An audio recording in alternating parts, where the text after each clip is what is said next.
Hey guys, it's Dave again from GuitarBreakdown.com, and today we're going to talk about Guthrie Govan, the jam track from Jam Track Central. It's called Cold Winter, I believe. Cold Winter Blues. Again, like the Prowlin video, I'm not going to actually go over note for note because you can go to their website and you can get their transcription of this.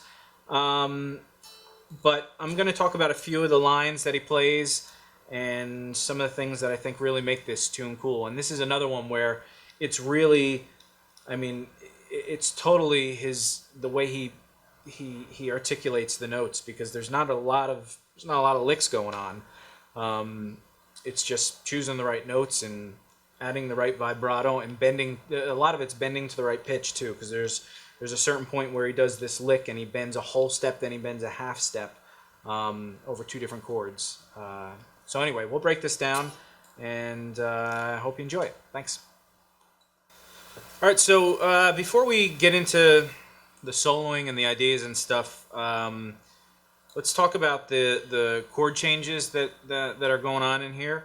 Like with all the things that I suggest to my students, before you dive into the soloing and stuff, at least have a basic understanding of what's going on with the chords, so that again, you can understand why certain lines work over certain parts of a song, because again, most of the time you're targeting primary tones in the chord, the root, third, fifth, that kind of thing. So this is basically it's a starting out with a D major chord, going down to a D major 7 chord, going down to a D dominant 7 chord, to a G major chord, to a G minor chord, to a D chord, to an E minor chord, to an A major chord, and it starts over again. And the next time around it actually goes, instead of starting over again at that point, it goes back to the E minor chord one more time, to the A major chord. But a good thing to do is try and work out those patterns and see what's going on in different sections of the neck. So here you have a D major, and we'll walk down from D major. Everybody knows this. D major, open D string, first finger on the G string, 2nd fret, third finger on the D string, or on the D note, the 3rd fret, B string, and 2nd finger on the F sharp note, the E string, 2nd fret. And I'm just going over some of these basics just in case some of you don't know this part. So if you're a little more advanced, you can skip this section, I guess. So anyway, so that's the D chord. To make it a D major 7, you lower this root note to the major 7th. So the 2nd string, 3rd fret gets lowered to the 2nd fret. So now you're barring. You have the open D string, and you're barring the 2nd fret on the rest of the 3 strings. And that's a D major 7. So you have your D major chord, root 3rd and 5th. Then you have your D major chord, root 3rd, 5th, and major 7th. And then you have your dominant chord, which again, you're just playing with, you have that major 7th you just added. You lower that down to a minor 7, and you have your dominant chord. So now it looks basically like the reverse of this first shape. You have, so the first 3 chords are, then it goes goes to a G chord, to a G minor chord.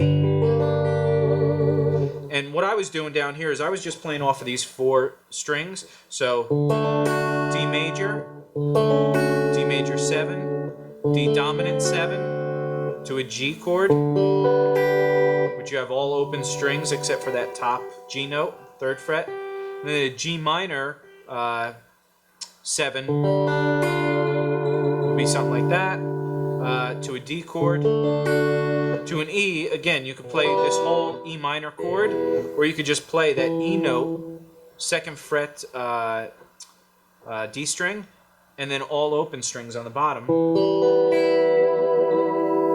And then to the A chord. So far you have this. I'm sorry.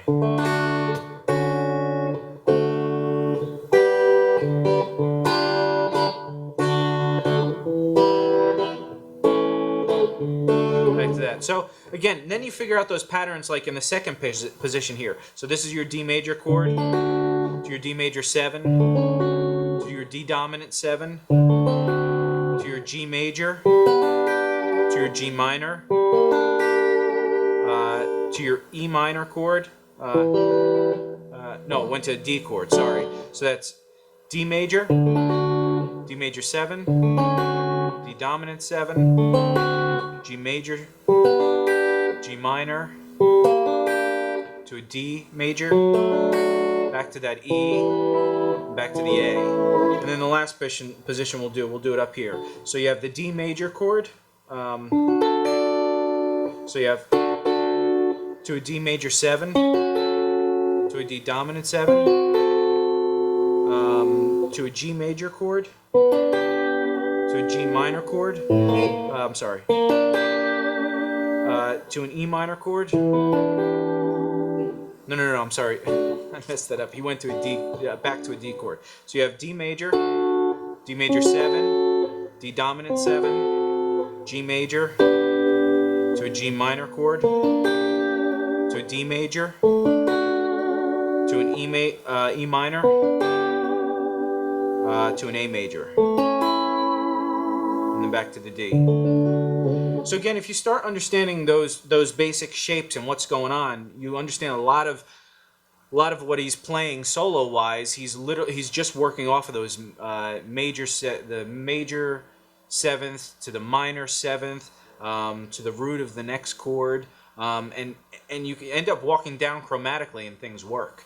So again, sorry about that long, boring explanation of the chords, but it's kind of important that you figure all this kind of stuff out before you actually dive into the soloing. Otherwise, you're just learning licks, and you'll only play them when you play this song.